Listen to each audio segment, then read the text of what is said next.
Welcome to America's Cannabis Conversation. Heard every Saturday at 4:20 p.m. online at americascannabisconversation.com. Each week, we provide our listeners information, education, and insight into the exploding medical and adult use cannabis industry. You'll hear from industry experts, elected officials, local growers, detractors, and more. Learn how to build your own cannabis business, how to grow the product, what's legal, and where it's legal. Tune in each week to hear the latest industry news and updates from the American Cannabis Industry Association in Washington, tips on investing in cannabis, personal success stories, and more. It's time to join the conversation.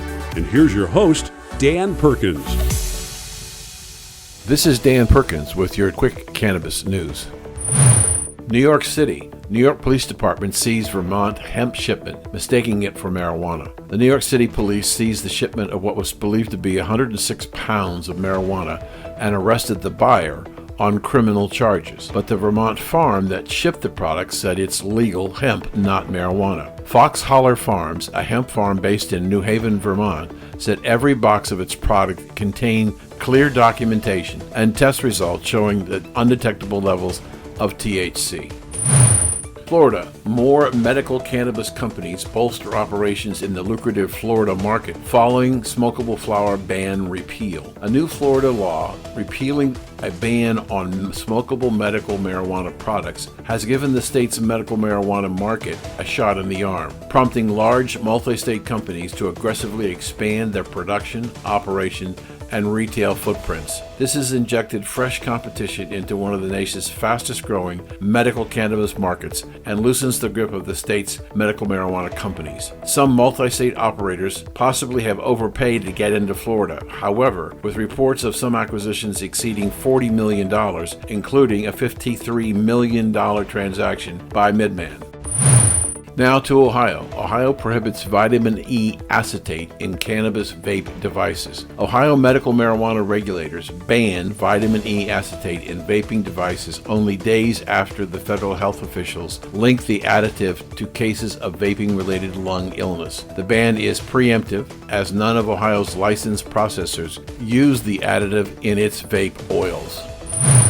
And finally, we go to London, England. New European trade group hopes to help members put CBD products in stores. A fledgling United Kingdom-based trade group, which represents about 25 companies from Europe and North America, is seeking to allow its members to sell CBD product even though that they might be in violation of European Union regulations, specifically because the EU considers CBD a novel food. The Association for the Cannabinoid Industry, ACI, is proposing that its members' businesses work closely with food regulators to foster full compliance and hopefully skirt a requirement for pre-marketing authorization. This has been your quick cannabis news. I'm Dan Perkins. Coming up on today's program is our money guy, and he'll talk about bad weather in Colorado affecting the crop. Also, we'll have a jelly bean that's got a special ingredient called CBD and now available in over 100 flavors. We'll talk about the opioid crisis and the impact on newborns. And lastly, we'll talk to a representative from the Federal Trade Commission on deceptive advertising of CBD products. This is Dan Perkins.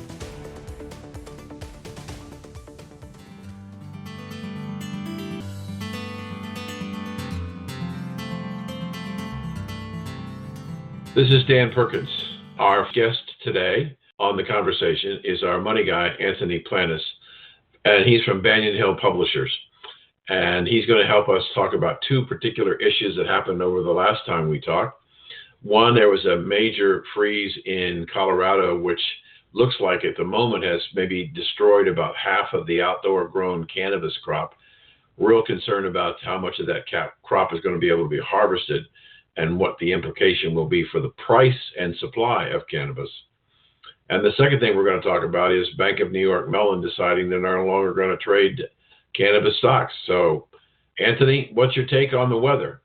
Yeah, so the freeze in Colorado has hit some of the new outdoor growers especially hard. I was reading that Las Sueñas Farms lost about half of their crop, and this is the first year that they're growing crops. So that freeze hit them pretty hard. The thing is that we can't measure the effect that this is going to have the same way we do if there's like flooding, say, in like soy country, or like corn farms get hit by hail, because there's no futures contracts, there's no spot prices for hemp or any of the cannabis varieties yet. So we can't look and see exactly how it's going to affect things. But because there's no interstate trade, the impact is going to be limited to Colorado. And so, I mean, we might see CBD in Colorado bump up in price a little bit, but also this is bringing on a lot more production. So I think what it's going to do is probably stabilize prices more than anything. So on that same subject, is much of the cannabis that's grown in Canada outside, or is it all undercover? The vast majority of it, almost all of it, is grown inside, and then there's a few experimental or research outdoor growers, but most of it in Canada is still grown inside. So I also, not specifically tied directly to cannabis, a couple of companies made some major moves, especially on the vaping side of the business. I saw where one company reduced their sales force or their employees by 25%. Weedmap cut 65 people out of their company, saying that the business isn't what they thought it was going to be. And I'm wondering if you're seeing that across the board. Is a lot of people are not seeing the kind of business they thought they were going to see. Yeah, I'm seeing that a lot with multi-state operators in the U.S. There's a cash crunch right now, so a lot of these companies sprung up and they weren't well capitalized, which means they didn't have the cash to really keep operations going until they became profitable, and they overstretched themselves, and so now we're seeing all of them not all of them, but the ones that overstretched getting crushed. Basically, they're defaulting on the debt, and because the markets aren't good right now, most of the stocks are relatively low. They can't go and raise money by selling more shares because there's no buyers that are willing to take prices anywhere near what the shares are actually trading at. So would you expect to see, as a result of this, would you expect to see bankruptcies? Absolutely. Yeah, this is a thinning of the herd right now. And so what we're going to see is the strongest players that have the best connections are going to make it out of this. And then, all these names that popped up to try and get in and get rich quick are going to get, cleaned out. Most of these places are tied to a dispensary license. And I read an article recently where they're talking about, rather than try and go through the consolidation, as you mentioned, it was talking about perhaps the best way to buy a dispensary license is in the secondary market, not buying it from the state or the local government. So let's move on to Bank of New York Mellon. Now, I seem to remember a couple of years ago, maybe longer than that, Bank of New York Mellon had some accounts they were actually taking deposits for those cannabis operators. And then all of a sudden they said, nope, we're going to close the account to send you the money, and you got 30 days to find a new home. And here they are again saying, well, we're not going to trade your stocks, and we may not take your cash. So do you have a clue what's going on there? What they've done is basically they've said that they are not going to list or host the stocks for companies that are listed or that operate within the U.S. And so this is kind of a confusing subject, but to break it down simply, a U.S. operator can't list on the New York Stock Exchange or the NASDAQ. And so what they do is they actually list on another exchange like the Canadian Securities Exchange, which isn't as big as their main Toronto exchange. And then what they do is then they cross-list, and so they go over the counter with, BNY. Basically, they'll list the OTC then. And so what they do is they hold shares in trust of the Canadian Securities Exchange. And so that's why most U.S. investors, retail investors at least, will trade the over-the-counter or the OTC tickers. So these companies, BNY is basically saying, we're not going to host the OTC for these companies anymore. And so investors can still trade them on the Canadian Securities Exchange, but because the fees are higher on that, what we're going to see is a lot of retail investors that are kind of casually partaking are going to get cut off because they basically, instead of $5 or now $0 to trade, it's now 20 or 25 up to $50 per trade, and so that's going to dissuade a lot of people, and so that's going to cause a little bit of a liquidity crisis because there's just not going to be as much volume trading on these same stocks. Is Bank of New York Mellon a big player in this secondary market? Yeah, they're a huge player. They have something like $30 some odd trillion that's under their management, and so a lot of that is over the counter or foreign listed stock. So Canadian companies, for instance, aren't breaking the rules, and so like Organigram or something like that is going to be able to continue to trade because they operate in Canada, they're listed in Canada, but they also have a listing in the U.S., but because they don't have any illegal operations in the U.S., so to speak, they're totally fine. We're speaking with Anthony Planas from Banyan Hill. Anything that we should be looking at, Anthony, over the next week before we visit again that you're following? The main thing I'm following right now is just continuing to follow the vaping crisis, what's going on, the information that's coming out of that, and then also, this is further ahead, not just this next week, but how the new Cannabis 2.0 in Canada does. And so that's going to be like the edibles and infused products and the vape pens. I'm really curious to see how that all rolls out, and we're going to start to see that in the coming weeks. So those are the two main things that I'm keeping an eye on right now. Terrific. We've been speaking with Anthony Planas from Banyan Hill Publishing. I got it right this time. So thank you for joining us today, and we'll see you next week. Yeah, thanks for having me. And tell our audience how they can get a hold of you. Yeah, so go to banyanhill.com, and there you can look me up, Anthony Planas, and find out all of the information that I publish. Thank you so much for joining us today, Anthony. Thanks for having me. America's newest and fastest growing cannabis-focused radio network, W420 Radio Network, is expanding across the country and looking to add to our sales and marketing teams. America's Cannabis Conversation, which airs each Saturday at 4:20, offers listeners insight and information on the exploding cannabis industry. It also gives advertisers the opportunity to reach hyper-targeted audiences, literally neighborhood by neighborhood. We are looking for motivated individuals who want to start their own businesses in markets like Boston, Las Vegas, Reno, Orlando, and more. To get more information on this opportunity or to apply, visit americascannabisconversation.com.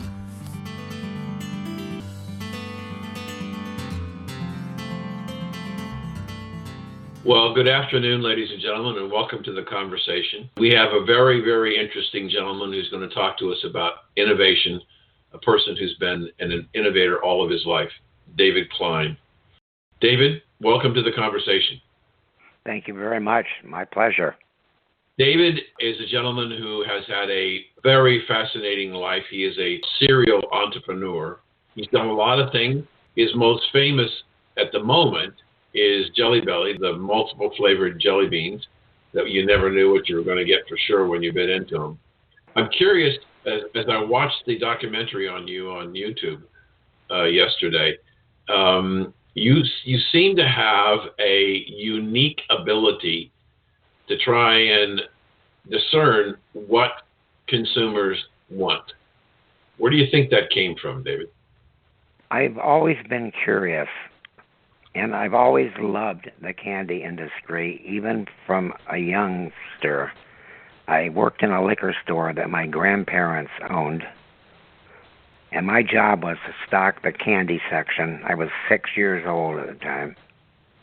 And I had a fascination about the different candy companies, where they were located, what they made, who acquired who, how companies changed hands. And I knew from that young age that I would be in the candy business.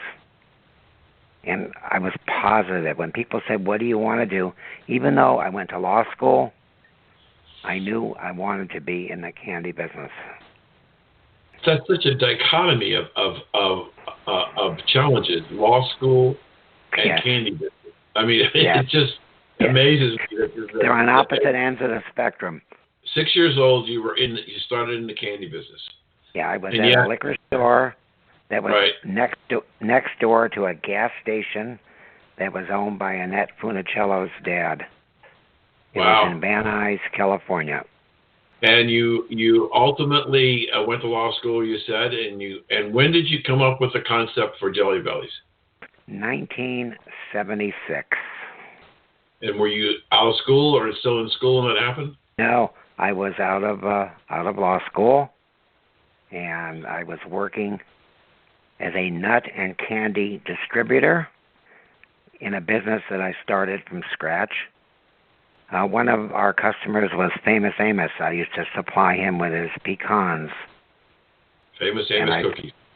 Yeah, Oh. Famous Amos cookies. He was at the corner of Sunset and Formosa in Hollywood. Wow. Wally Amos. Right. And so you that's about when you came up with Jelly Bellies? Correct. Was that your first invention? Yes, it actually was. Your first invention is a blockbuster Jelly. product. Yes, Jelly Bellies. That my first So invention. how did you correct. come up with the name Jelly Bellies? I used to watch Red Fox. He had a show called Sanford and Son. Sure. And one night they were talking about a musician by the name of Lead Belly. Sure. And I didn't know it at the time, but he went to jail for attempted murder.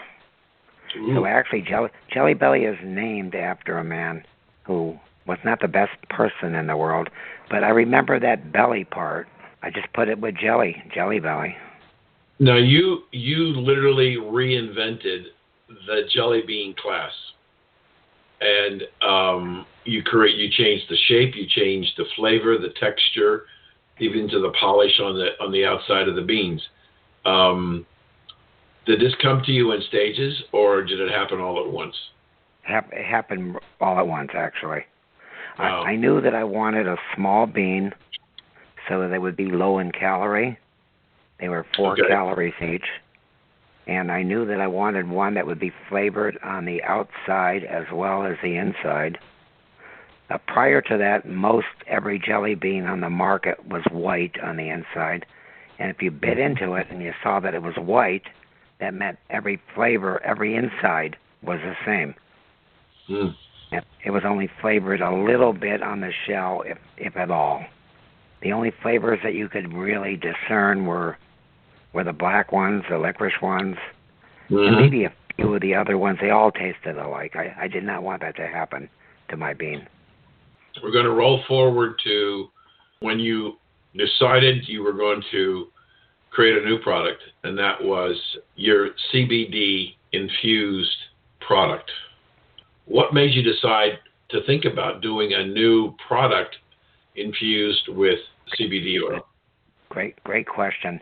For 43 and a half years since I left Jelly Belly, I wanted to get back into the jelly bean business. I had a 20-year non-compete clause from 1980 to 2000, so that took care of 20 years where I could not enter the business. I made other attempts prior to our CBD arrival, and for one reason or another, none of those they were never able to really get off the ground. And we were in Colorado Springs, actually. My wife fell. We were at a hotel, and she fell coming out of the patio, and we had to rush her to the hospital, and she was in a tremendous amount of pain. Nothing that they gave her could really help, and we were driving by one of the stores in Colorado, and I said, I'm going in there. Let me just see if I can find something. And I brought something out to the car, and it helped her immediately within at least 10, 15 minutes. And I said to myself, we need to look into this when we get back to Florida. And that's how it really got started. That was the motivation to get started, and we decided to. We knew nothing about the field. I'll tell you something, there are so many wonderful people out there that were willing to guide us and to help us. We knew how to make candy, but we didn't know anything about isolate or milligrams or anything. We were like, we didn't know. We did not know, but we learned very fast. It took us about 1.5 years to develop the formula. We finally developed it with 10 milligrams per jelly bean. We love the industry. We love the field. We love the industry. We love the people that have helped us. We love our customers. I've never been happier, and I always think that if that hadn't happened to me with Jelly Belly, I would not be in this industry. I use the gummy bears. I live in Southwest Florida, and David lives in Central Florida. But I get my gummy bears from Amazon, and during the summertime, they come in a plastic bottle. And if they sit outside because I'm not here to open the door for the UPS guy, they sit out and they wind up being in one big blob. And David told me that's part of the problem of the formulation. And in his jelly beans, you don't have that problem. So you've reinvented yourself as a new entrepreneur in probably the fastest growing business in the United States for sure, if not in the world, with a consumer product that has its origins with Jelly Bellies. Yeah, it does. It really does. And you can ship them anywhere in the world and not worry about it melting. We have 38 flavors. I've never seen any other type of edible with 38 flavors. You usually get 4, 5, or 6, and our flavors are distinct, and there's no gelatin in our formula. Most gummy bears contain gelatin, and we have no gelatin in there. We have 38 flavors, and they don't melt. So those are 3 really good features in my mind. So, David, we just have a few seconds left. Please tell people how they can reach you and get more information about your fabulous new product. You can reach us at our webpage, Spectrum Confections, with an S at the end, spectrumconfections.com. We have been speaking with David Klein, who has invented a new CBD jelly bean that is getting tremendous play. David, thank you for joining the conversation today, and we'll have you back on real soon. It's indeed been my pleasure. Thank you.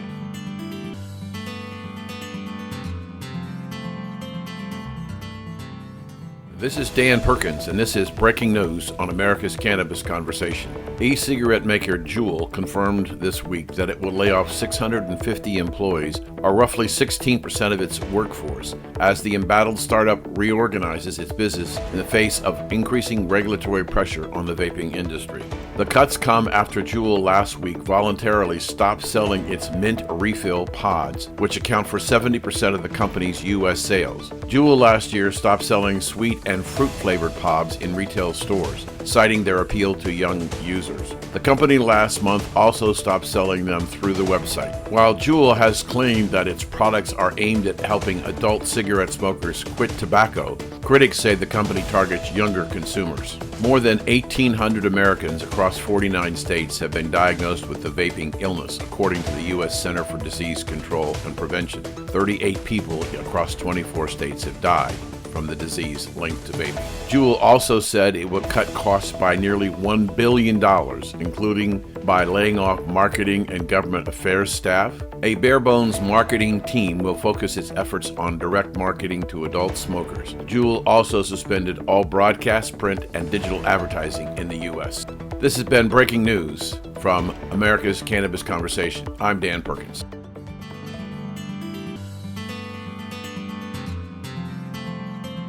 Welcome back to the conversation. This is Dan Perkins, and joining us today is an unusual gentleman in a very positive sense. He has a passion, which I think is extremely important. His name is Steve Roberts, and he is the president of the West Virginia Chamber of Commerce.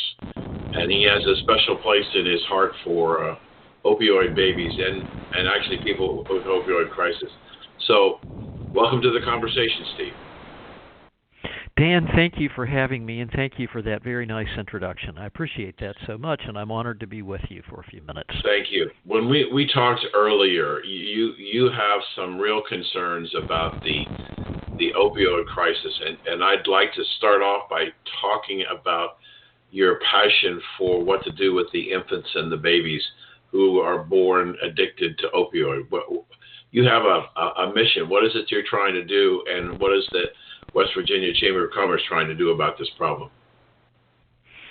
So for your listeners, I represent the West Virginia Chamber of Commerce, which is a group of businesses that represent over half of our state's workforce.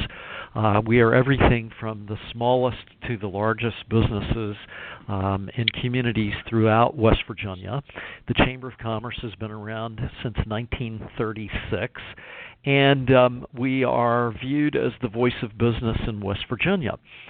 And we, of course, recognized going back a number of years that West Virginia and much of central Appalachia are in the throes of a terrible opioid crisis. We have lots of research on the reasons for that, the background associated with it, and so forth.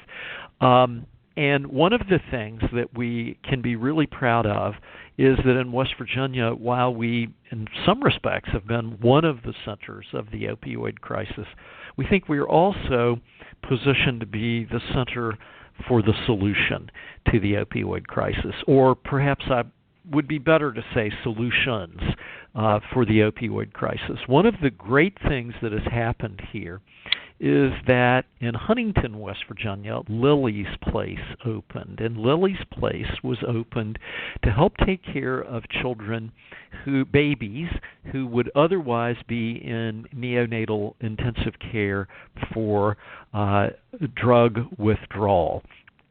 Children, as probably most of your listeners know, children who are born to addicted mothers often, very, very often, have addiction as part of their physiology when they are born, and they have to be cared for, and it requires specialized care. It's very expensive. It adds to the cost of delivering babies who can become healthy. And what has happened is, in Huntington, where they recognized this was happening, a group of citizen volunteers, people very close friends of mine, got involved and brought together parents, concerned citizens, people who some people who had means to be able to support, others who were able to support with their time and talent. And they created this wonderful place. It's known as Lily's Place, and it is where children can go after they're born, when they can be safely checked out of neonatal intensive care and receive additional treatment. And they also receive the nourishment they need. They receive love from those who can come hold them and rock them when that is appropriate.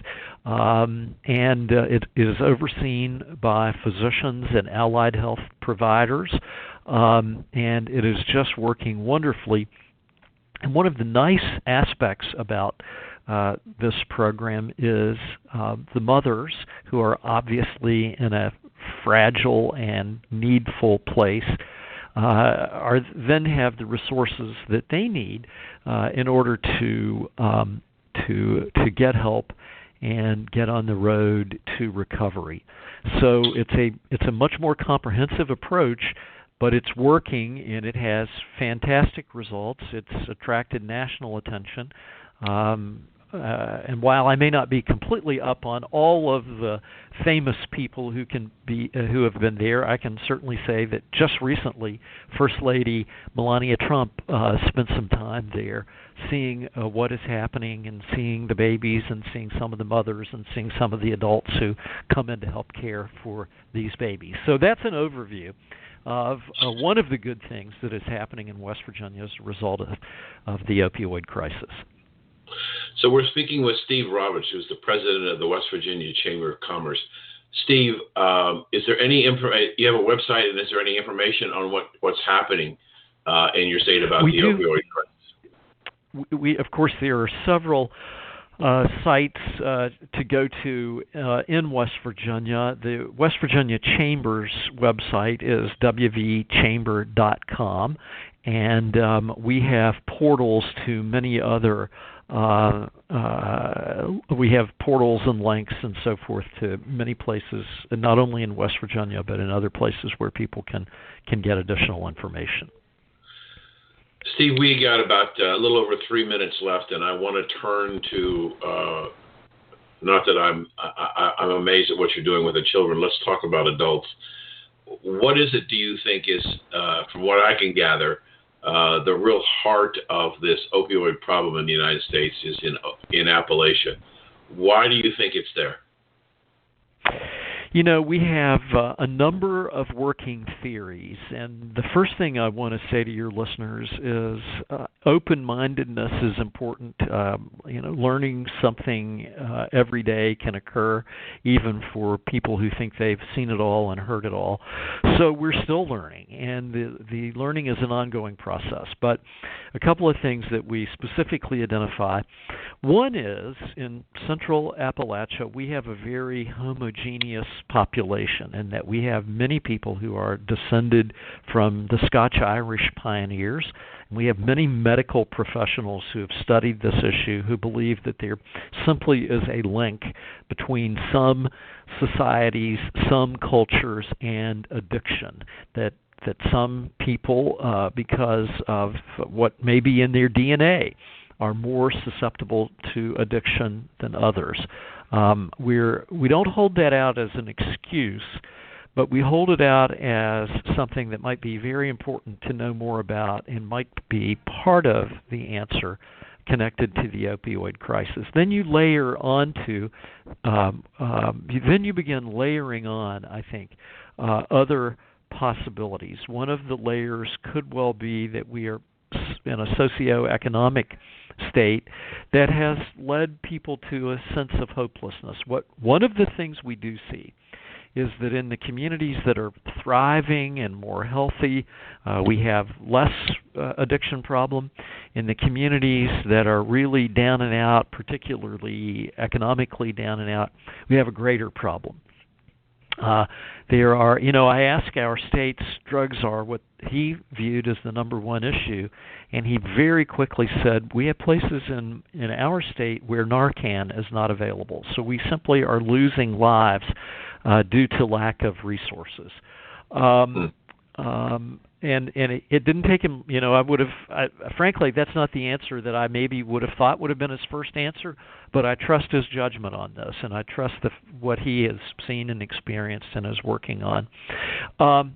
And then, of course, we're all in West Virginia reading the great literature that's out there on this subject, trying to understand everything from the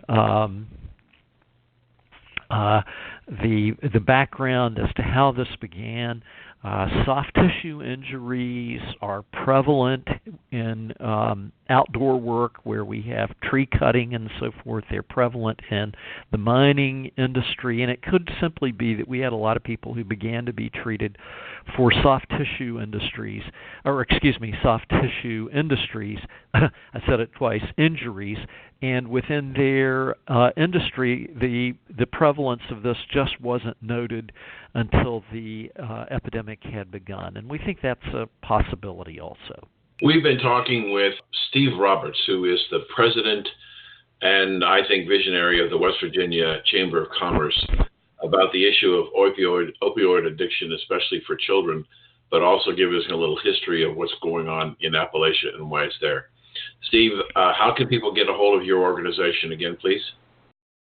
Yeah, the best way is through our website, wvchamber.com, and I'm happy to share our phone number. It is area code 304-342-1115, And Dan, thank you for your interest. Thank you for the attention and interest that your listeners are paying. And I guess I would stress the big thing I would stress is the importance, at least from our point of view, of open-mindedness, of knowing there is a lot more to be learned, of looking at this not so much through a criminal justice lens, but through a healthcare lens. And we do believe that in particularly West Virginia, that recovery is happening, that more and more people are finding their way into recovery, and that we really are responding in appropriate ways. But we're always open to new ideas and clearly looking for resources to be able to do more. Steve Roberts, thank you for joining us the conversation today. Dan, thank you so much for having me. You take care.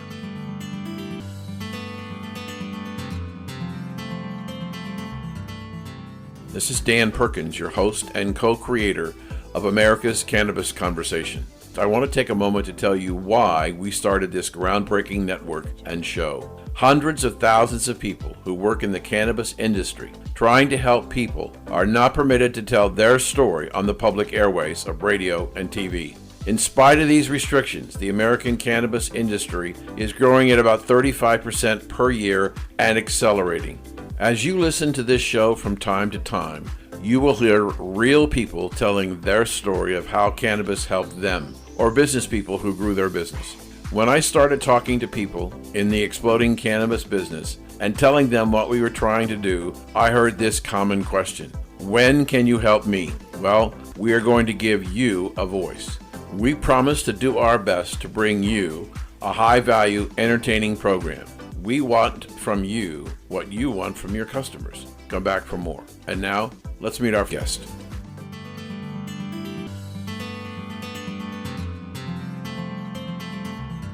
Welcome back to the conversation. What we want to talk about is something that we have been talking about for some time, but we've got a new expert. A lot of people who are reading article after article about the advantages of CBD and are interested in it. In fact, it's growing at about 133% this year over next year in terms of sales. The problem that I'm concerned with, and we had a London pharmacist on about several weeks ago who gave us 12 points to look at when you're trying to decide whether you should buy a particular CBD oil. We are fortunate enough today to have with us Rich Cleland from the Federal Trade Commission.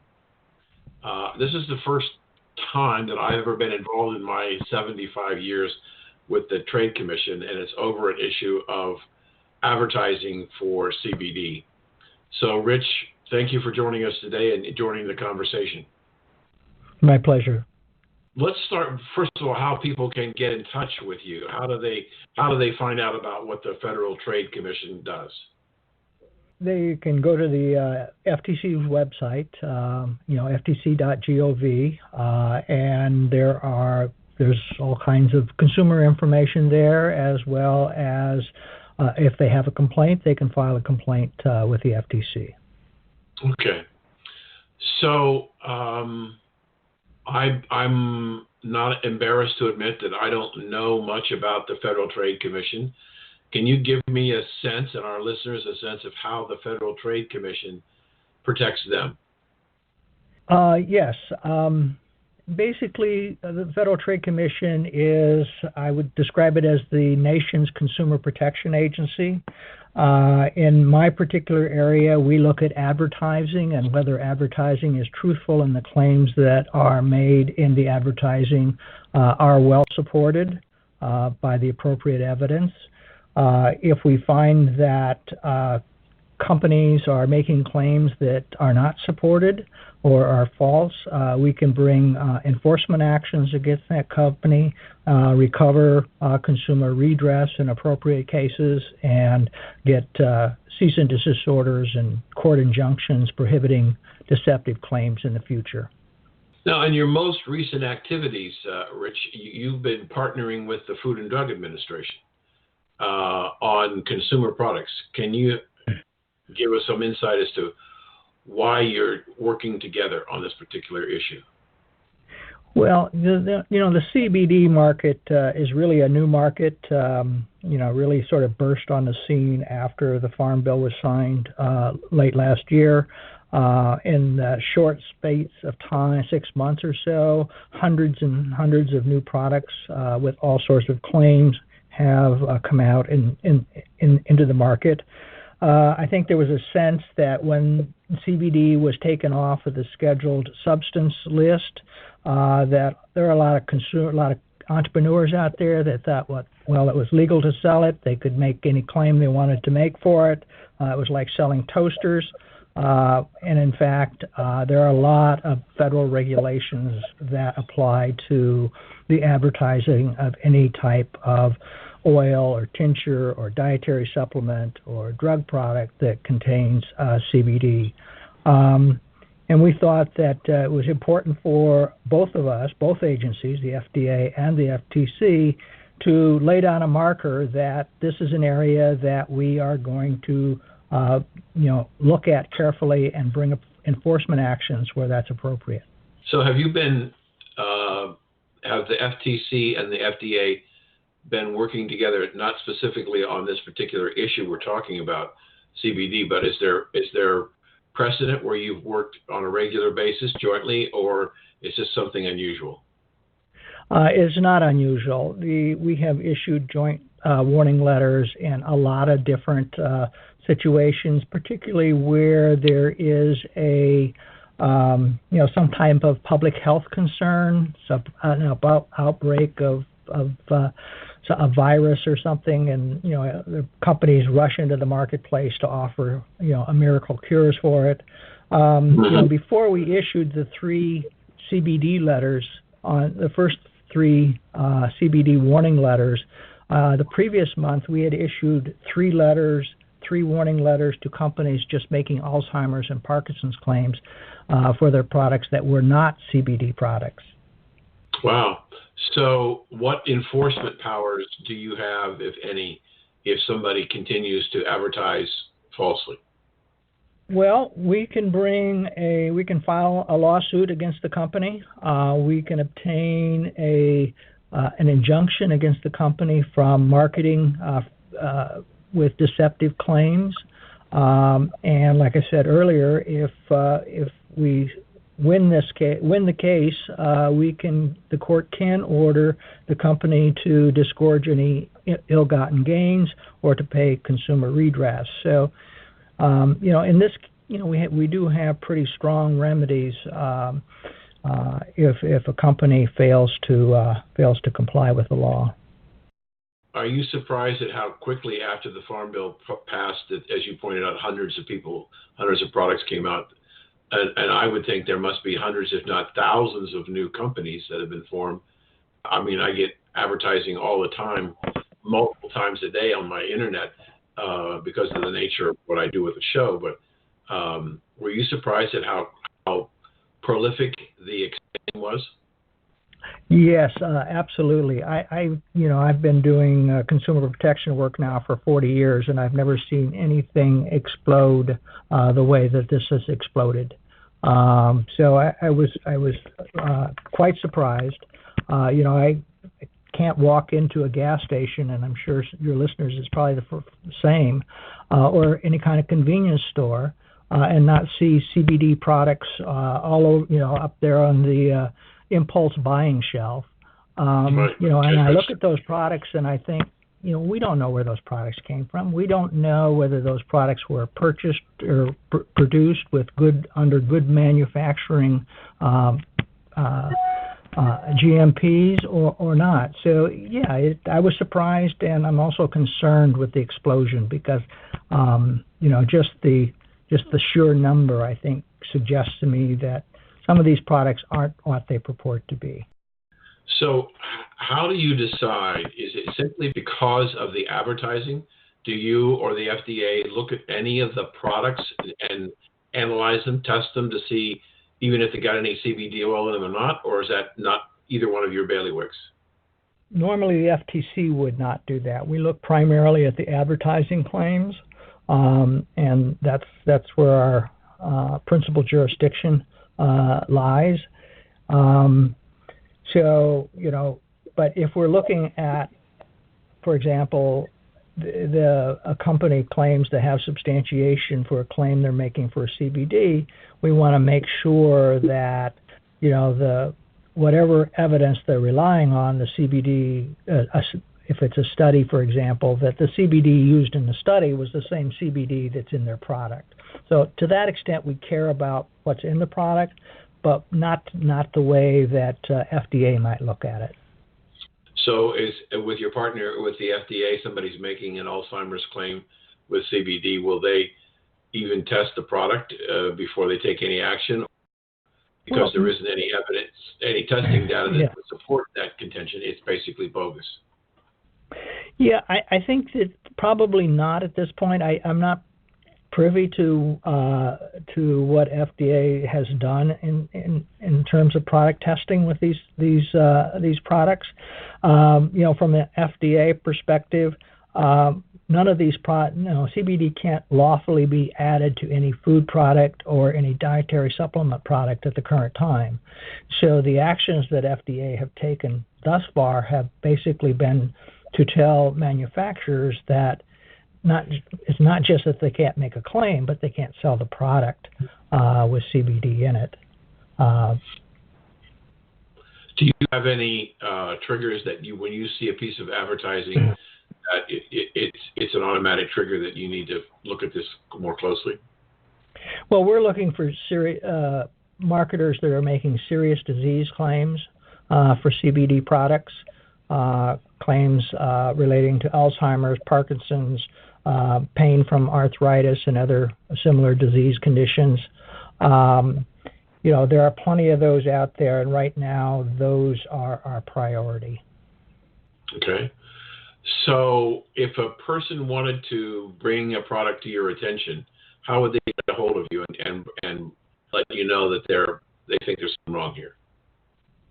Well, what I would suggest is that they go to the FTC website and they file a complaint. They don't have to have purchased a product to actually do that. If they see something that they think is outrageous or suspicious, they can go to the FTC website, file a complaint, be sure and indicate that it's a CBD product, and we'll take a look at those. Do they have to supply you with, even though they didn't write an advertising piece or anything, or they need to call your attention to the name of the product? Hopefully, they would identify themselves in the complaint and provide us with contact information. So if we wanted to contact them to see if they had any copies of advertising or anything, we could do that. What's most important, though, is that they clearly identify who the company is or the distributor and where they saw the advertising. We're going to put Rich's contact information on the website with this show so that if you get a chance to get it down, you can figure out how to get to the Federal Trade Commission and issue a concern or a complaint. So, Rich, we talked about consumers. I think since you're the regulatory agency and you're in charge of oversight for advertising, maybe we would take a few minutes and talk about what the product manufacturer and distributors need to know about looking at their advertising. It's amazing to me when you see on the internet an ad for a CBD oil, the copy goes on forever and ever and ever, and you can't find the price until you put in an order to buy it. So, and I don't see any of that as really being disclosure. So with the problems that you're facing now on a regular basis of calling manufacturers and distributors to task, what kind of advice would you give people who are contemplating buying CBD oil and making something out of it for consumption by consumers? Well, I think what I would start with is the sourcing of the CBD. As a manufacturer, very few of the companies that are selling CBD actually manufacture the CBD. So they're buying it from contract manufacturers or from other sources. And so one of the first things they need to pay attention to is where is their CBD being sourced from, and whether it is being produced under good manufacturing procedures, and make sure that you can authenticate that in fact it is CBD. So you would start with that. And the next thing I think you need to do is if you're going to sell it as CBD, as long as it is CBD from the Federal Trade Commission standpoint, that is not something that would be prohibited by the FTC Act. It's only when you attach a claim, some type of performance claim to that CBD product, that you need to be concerned about whether or not you have adequate support for the claim. So you need to, you need to know what the science is, and you can't find that out simply by going to Google and typing in CBD and then reading what you're coming up with. It's a much more sophisticated process than that. I'm curious how you would react to this question. Is that from my perspective, and I could be wrong, but from my perspective, it appears there doesn't seem to be any standardization of reporting required by either the Federal Trade Commission or the FDA on what should be on the label. We need to know what's in our tomato soup can, but do we really need, are there regulations out there that give the consumer the kind of information that they need on the label of the cannabis product they're buying? Well, that's an interesting question. There's nothing in the FTC rules or regulations that cover the labeling of products. That's something that is within the primary jurisdiction of the Food and Drug Administration. And I can understand the frustration there because it's not, because FDA doesn't recognize CBD as a legitimate product at this point, as a legal product at this point. It's not clear what labeling requirements would apply to that product. Since CBD, there's labeling requirements, for example, that apply to dietary supplement products. But CBD can't be a dietary supplement product. And if you put it into a rub or something like, into a cream or something like that, that might make it a drug, but it would be an unapproved drug. So, it's sort of until there is some clarification of what the regulatory status of CBD is, it's kind of premature to talk about what should be on the label. But if we understand that the federal government basically took it off of the controlled substance list with the elimination of the ability to sell hemp and byproduct, it's no longer on a federal basis. It's my understanding with that inclusion in the Farm Bill, it's no longer a controlled substance. So is the FDA behind in what they need to do? Well, the FDA is struggling with the question of what to do with CBD. According to the warning letters that FDA has sent out to companies selling CBD products, in this world there are three types of products. There are cosmetics, there are drugs, there are foods, and dietary supplements are included in the food group. Well, it can't be a food or a dietary supplement.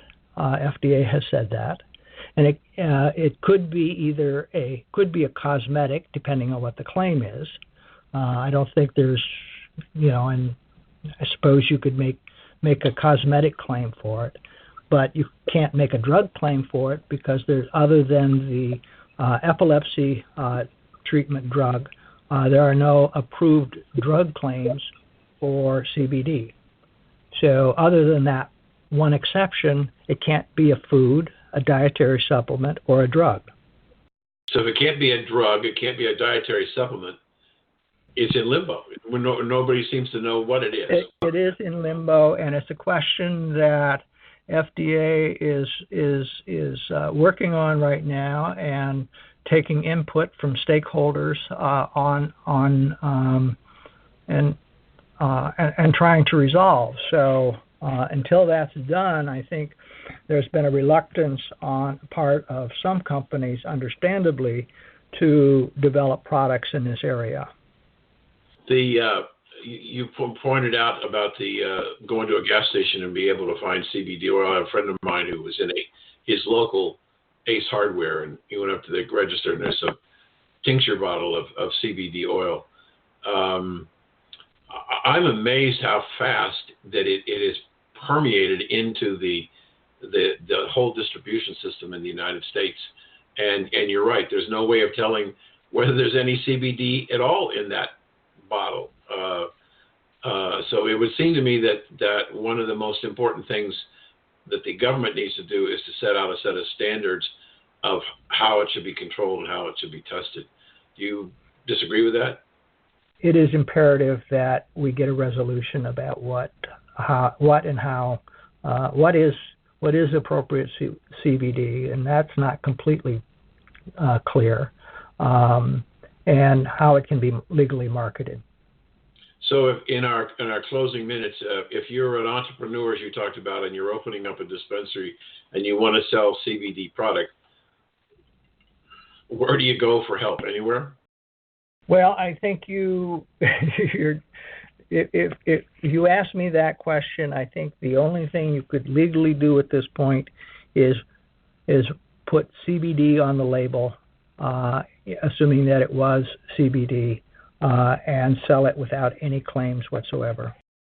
We've been speaking with Rich Cleland from the government and the Federal Trade Commission of all of the challenges that distributors and manufacturers have to deal with CBD products. Rich, one more time, how do people get in touch with you? Well, they can go to the FTC website, and if they want to file a complaint or bring something to our attention, they can use the complaint process and identify the complaint as being about CBD, and we can look at that. And my name is Rich Cleland, and I'm an assistant director in the Division of Advertising Practices at the Federal Trade Commission, and I can be contacted. So, Rich, thank you for your conversation today, and I learned about it stuff, and I hope that our listeners will. So thank you for joining us today. All right, thank you for this opportunity. America's newest and fastest growing cannabis-focused radio network, W420 Radio Network, is expanding across the country and looking to add to our sales and marketing teams.